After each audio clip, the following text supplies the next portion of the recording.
आप सभी का स्वागत है मिशन जामिया यूट्यूब चैनल पर। आज हम वीडियो में बात करेंगे Jamia diploma in engineering entrance exam के पीवाईक्यू सॉल्व करेंगे इस वीडियो में। जो चैप्टर वाइज हमारा सीरीज चला उसमें आज हम करेंगे इलेक्ट्रिसिटी के क्वेश्चंस। ठीक है, आइए देखिए जो फर्स्ट क्वेश्चन हमारा electric power is inversely proportional to. तो जो इलेक्ट्रिक पावर हमारा इन्वर्सली प्रोपोर्शनल होता है वो किसके होता है? रेसिस्टेंस के होता है। Option A is correct. आइए सेकंड क्वेश्चन देखते हैं हम लोग। Electrical resistivity of any given metallic wire depend upon. जो इलेक्ट्रिकल रेसिस्टिविटी होता है किसी भी मटेरियल का, देखिए आप लोगों को पता है कि जो रेसिस्टेंस होता है वो डायरेक्टली प्रोपोर्शनल एल के होता है और रेजिस्टेंस जो होता है आपका इन्वर्सली प्रोपोर्शनल ए के होता है। यहाँ समझिए इन्वर्सली प्रोपोर्शनल और डायरेक्टली प्रोपोर्शनल अंतर क्या। देखिए डायरेक्टली प्रोपोर्शनल कहेगा तो एक चीज़ बढ़ेगा तो दूसरी फिजिकल क्वांटिटी भी बढ़ेगी। अगर इन्वर्सली प्रोपोर्शनल है तो एक क्वांटिटी बढ़ेगी तो अगली क्वांटिटी डिक्रीज होगी। जैसे ये इन्वर्सली प्रोपोर्शनल, क्योंकि यहाँ अगर एरिया बढ़ाएंगे तो आर कम होगा, डिक्रीज होगा। ठीक है, अगर एरिया को डिक्रीज करेंगे तो रेजिस्टेंस जो यहाँ इंक्रीज हो जाएगा। तो यहाँ क्या है, एक क्वांटिटी इंक्रीज हो रही है और एक डिक्रीज हो रही है, तो ये इन्वर्सली हो गया। और जहाँ दोनों इंक्रीज हो या दोनों डिक्रीज हो तो वो डायरेक्टली हो गया। तो समझ गए आप लोग। अब इन दोनों इक्वेशन को हम लोग कंबाइन करेंगे तो ये क्या हो जाता है हमारा R to L upon A. अब ये प्रोपोर्शनलिटी साइन हटाएंगे तो आएगा R equal to rho L upon में ए। तो ये जो है ये आपका रेसिस्टिविटी है। तो यहाँ हम इसको भी चेंज कर सकते हैं, लेंथ को भी चेंज कर सकते हैं, एरिया को भी, रेजिस्टेंस को भी। हम किसको चेंज नहीं कर सकते? इस रो को। तो जो ये रेसिस्टिविटी होता है आपका, ये किस पे डिपेंड करता है? ये डिपेंड करता है आपका नेचर ऑफ मटेरियल पे। देखिए इसको क्या नाम है, रेसिस्टिविटी को आपका शेप क्या है, लेंथ क्या है, इससे कोई फर्क नहीं पड़ता, लेकिन रेजिस्टेंस को फर्क पड़ता है। ठीक है, तो रेसिस्टिविटी आपका हमेशा डिपेंड करता है नेचर ऑफ मटेरियल। ठीक है, तो नेचर ऑफ मटेरियल कौन सा ऑप्शन? Option C correct. अब आइए नेक्स्ट क्वेश्चन।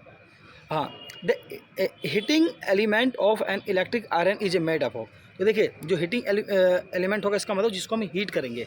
तो हीट ज़्यादा कब होगा? जब हम उसकी रेजिस्टेंस ज़्यादा रहेगी। तो जितना ज़्यादा जो रेजिस्टेंस अगर हम इंक्रीज़ करते हैं तो हीट भी इंक्रीज़ होता है। जो रेजिस्टेंस होता है हमारा वो डायरेक्टली प्रोपोर्शनल होता है हीट के। तो आप लोग ने ये फॉर्मूला तो आप लोगों ने पढ़ा होगा ना, H इक्वल टू में I R square R T, है ना। तो क्या अगर आर बढ़ेगा तो एच भी बढ़ेगा। तो इसमें जिसकी रेजिस्टेंस ज़्यादा हो, तो रेजिस्टेंस इसमें ज़्यादा किसकी होती है? नाइक्रोम की होती है। इसकी वेरी हाई होती है इनके कंपेयर में।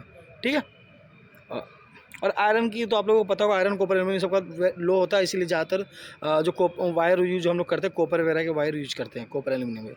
ठीक है, तो रेजिस्टेंस जिसका ज़्यादा होगा वो उसको हम हीटिंग एलिमेंट यूज करेंगे, क्योंकि रेजिस्टेंस ज़्यादा इसका मतलब हीटिंग ज़्यादा होगा। Electrical resistivity of A insulator. तो देखिए सॉरी रेसिस्टेंस, तो जो इलेक्ट्रिकल रेसिस्टेंस होता है हमारा इंसुलेटर का वो इन्फिनिटली हाई होता है। आइए नेक्स्ट क्वेश्चन पे देखते हैं हम लोग। What is the commercial unit of electrical energy. तो देखिए जो इलेक्ट्रिकल एनर्जी होती है उसकी जो कमर्शियल यूनिट होती है, जो हम लोग आमतौर पर जो रीडिंग कहते हैं, तो क्या कहते हैं हम लोग कि 10 यूनिट 12 यूनिट जितने भी आपका मंथली यूनिट आता है तो हम लोग उसमें देते हैं किलोवाट आवर में देते हैं। ठीक है, तो ऑप्शन हमारा सी करेक्ट हो गया। अब इसमें कई बार ये पूछ लेता है कि 1 किलोवाट में कितने जूल होते हैं। तो देखिए किलोवाट है, ठीक है, तो इसको अगर हमें सेकेंड में आवर को अगर हमें सेकेंड में करना हो चेंज तो हम क्या करते हैं, आवर को 3600 से मल्टीप्लाई कर देंगे, क्योंकि अगर हम 60 से मल्टीप्लाई करेंगे तो 60 मिनट हो जाएगा, फिर मिनट को 60 से मल्टीप्लाई करेंगे तो वो सेकेंड में कन्वर्ट हो जाएगा। ठीक, इसी तरह किलोवाट, तो किलो को अगर हम हटाएंगे तो कितना आ जाएगा? 1000 आ जाएगा। जब हम इनको मल्टीप्लाई करेंगे आपस में तो हमारा जो आंसर आएगा वो आएगा 3.6 × 10⁻6 जूल। ठीक है, तो ऑप्शन सी हमारा करेक्ट है। ये मैं आपको बता दूँ, कई बार पूछ लेते हैं कि 1 किलोवाट आवर में कितने जूल होते हैं, तो ऑप्शन आपका ये वाला सही है, 3.6 × 10⁻6 जूल। ठीक है, चलो और नेक्स्ट क्वेश्चन है कि an electrical bulb is connected to a 220 volt generate the current is a 0.5 ampere, what is the power of the bulb. यहाँ हमें पावर बताना है बल्ब का कितना। देखिए पावर निकालने का यहाँ पर पावर निकालने के 3 फॉर्मूला आपके, लेकिन आपको देखना है कि क्या चीज़ गिवन है। तो हमें गिवन क्या है? करंट और वोल्टेज गिवन है, यानी वी और आई गिवन है। तो पावर वी और आई हमें 3 चीज़ है, ये हमें फाइंड करना है। तो इसका फॉर्मूला क्या होता है? P इक्वल टू में वी आई, यानी कि वोल्टेज मल्टीप्लाई बाई करंट। तो हम वी कितना हमारा 220 है, 220 मल्टीप्लाई बाई 0.5, जब हम इसको मल्टीप्लाई करेंगे तो कितना आएगा? 110 वाट। ऑप्शन कौन सा है? 110 वाट, ऑप्शन बी करेक्ट। देखिए ये 2020 का क्वेश्चन है। आइए question number 7। The resistors of 1 ohm 2 ohm 3 ohm are connected in a parallel, the combined resistance of the 3 resistor should be. देखिए ये कह रहा है कि 3 रेजिस्टर है, कनेक्टेड है किसमें, पैरेलल में। पैरेलल में आप जानते हैं ना कि इंडिसेस सेम रहता है, 20 पॉइंट सारे यहीं से ज्वाइन होते हैं पैरेलल में। तो पैरेलल के रेजिस्टेंस फॉर्मूला में निकालने का फॉर्मूला क्या होता है, R अपॉन इक्विवेलेंट निकालने का फॉर्मूला 1/R1 + 1/R2। ये तो आप लोगों ने पढ़ा ही होगा। तो बस कुछ नहीं करना, इसी फॉर्मूले पे हम इसको पुट कर देंगे। R1 हमारा क्या था 1 था, R2 हमारा 2 था और R3 3 था, हमारा इतना हो, ठीक है। तो जब हम इसको करेंगे तो हमारा आंसर आएगा 0.54। 0.54 जो है वो लेस देन 1 है, ऑप्शन बी इज करेक्ट। आइए 1 किलोवाट आवर, देखिए मैंने आपको ऊपर बताया था ना, कई बार पूछ लेता 1 किलोवाट आवर, तो बताइए 1 किलोवाट आवर में कितने जूल्स होंगे बताइए। 3.6 × 10⁻6 जूल। कैसे है, मैंने यहाँ भी आपको बता दिया कि आवर को हमने सेकेंड में कर दिया, किलोवाट को वाट में कर दिया, इनको मल्टीप्लाई करेंगे तो आंसर आ गया आपका ये। आज ये क्वेश्चन नंबर 10 जो है आपका कि 100 joule of heat is produce इस सेकेंड, यानी कि 1 सेकेंड में 100 जूल हो रहा है प्रोड्यूस, ठीक है। In A 4 ohm resistor the potential difference across the resistance will B. Potential difference हम बताएं। देखिए आप लोगों को पता है कि जो हीटिंग इफेक्ट का हमारा फॉर्मूला क्या है हीट निकालने का, H = में I²RT। तो यहाँ आपको जो भी गिवन है, हमने यहाँ हमें गिवन क्या दे रखा है, H दे रखा है हमारा 100 joules, resistance 4 ohm and time जो हमारा 1 सेकंड है। तो हमें यहाँ पे करंट नहीं पता, तो हम यहाँ से करंट निकाल देंगे फॉर्मूला पुट करके। P = में VI आप लोगों ने पढ़ा है, तो V हमारा यहाँ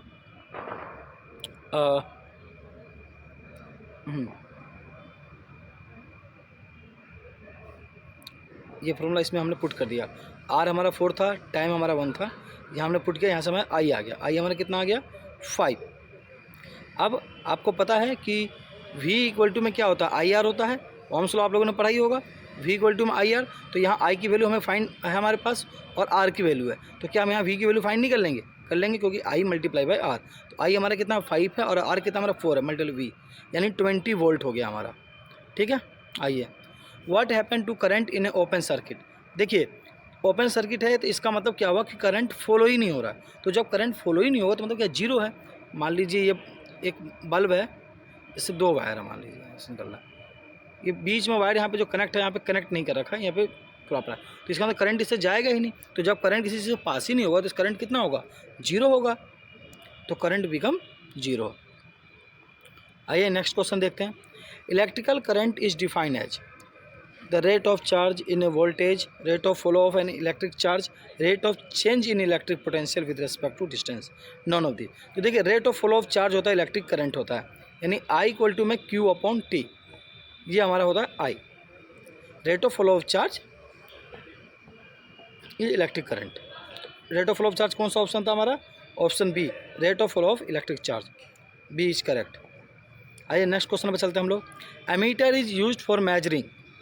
देखिए एमीटर को यूज करते हैं हम लोग इलेक्ट्रिक करंट मेजर करने के लिए। देखिए इस चैप्टर में 2 डिवाइस है, एक आपका एमीटर है और एक आपका वोल्ट मीटर है। देखिए नाम से पता चल रहा है करंट की ऐसा यूनिट क्या होती है, एम्पियर होती है।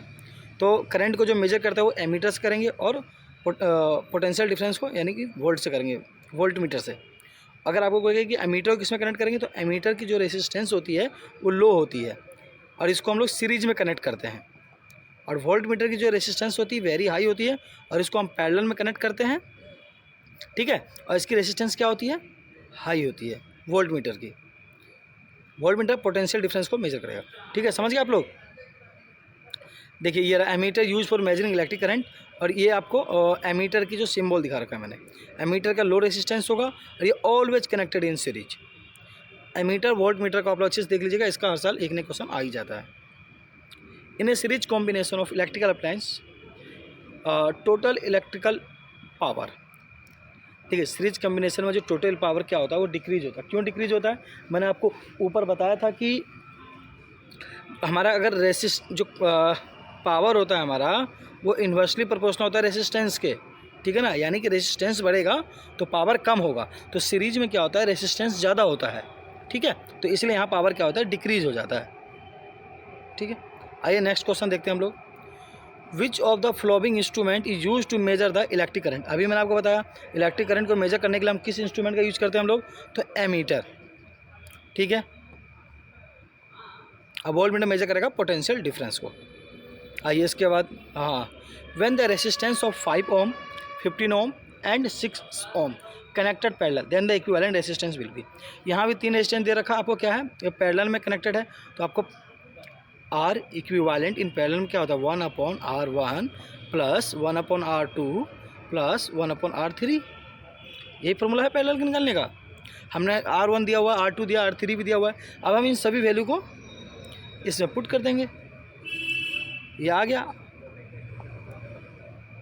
ये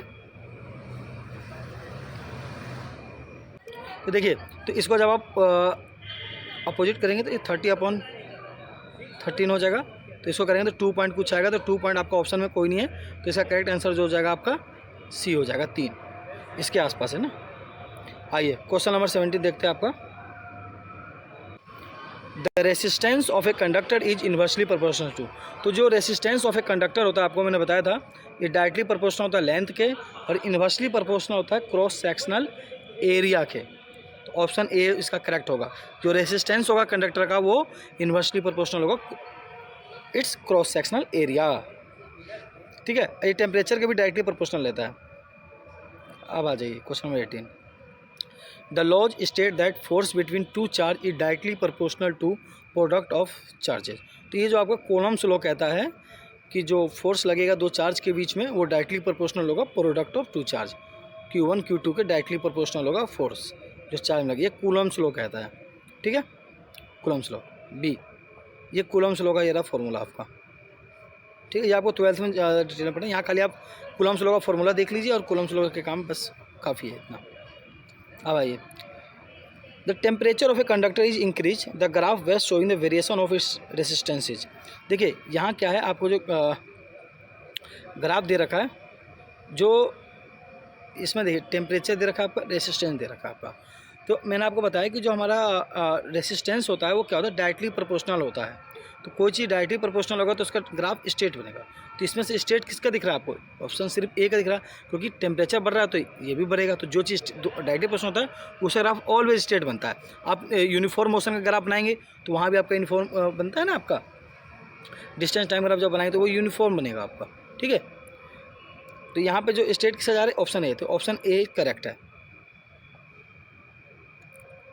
an electric fuse is based on, जो इलेक्ट्रिक फ्यूज है हमारा वो किस पे बेस्ट है, तो वो हीटिंग इफेक्ट ऑफ करंट पे बेस्ट होता है। और इसकी जो मटेरियल इसके हम यूज करते हैं लो मेल्टिंग पॉइंट होते हैं। लो मेल्टिंग पॉइंट इसलिए रखते हैं ताकि ये हीट हो तो ये मेल्ट हो जाए, मेल्ट हो जाएगा तो क्या है, कनेक्शन टूट जाएगा, करंट का फ्लो जो है रुक जाएगा, और इससे जो है शॉर्ट सर्किट होने से या फिर जो बड़ा फायर लगने से बच जाएगा। इसके बहुत सारे एडवांटेज है और इसका कई जगह यूज होता है, ठीक है।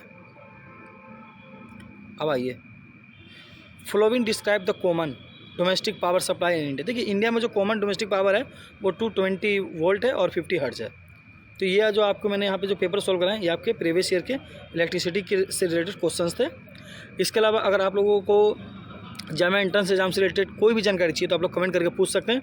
और हाँ, ये जो मैंने आपको वीडियो सॉल्व कर रहा हूँ चैप्टर वाइज, अगर इनका आपको PDF चाहिए तो आप टेलीग्राम पर ले सकते हैं। मिशन जामियन चैनल है टेलीग्राम पर, वहाँ पे आपको इस सारे हमारे जो भी नोट्स हैं चैप्टर के आपको PDF के फॉर्म में मिल जाएंगे, ठीक है। इसके अलावा अगर आपको कोई भी डाउट्स हो तो आप कमेंट करके पूछ सकते हैं। और जामा सिटी वीडियो देखने के लिए आप लोग मिशन जामियन यूट्यूब चैनल को सब्सक्राइब करें। धन्यवाद, मिलते हैं अगले वीडियो में।